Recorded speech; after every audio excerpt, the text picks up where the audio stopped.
Welcome to the Slop Temple. We pray this video helps. You start by checking iCloud storage because you need a clear baseline.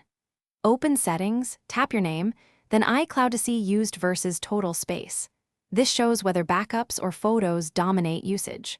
Once done, note the largest categories and set a target free amount.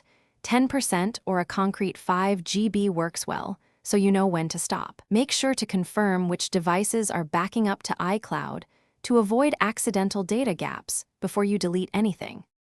You now tackle backups and large files because they free the most space. Go to Manage Storage and open Backups. Review each device backup and delete old device backups you no longer need. Next, scroll app by app and disable backup for apps that store little critical data, which stops future growth. Once done, optimize photos by enabling iCloud Photos with Optimize iPhone Storage to keep smaller local files while originals remain in iCloud. This balances device hard drive limits with cloud retention. You finish by removing lingering trash and verifying results. Empty recently deleted folders in Photos, Files, and Mail. Items remain there until permanently removed and still count toward storage. After that, make sure totals update.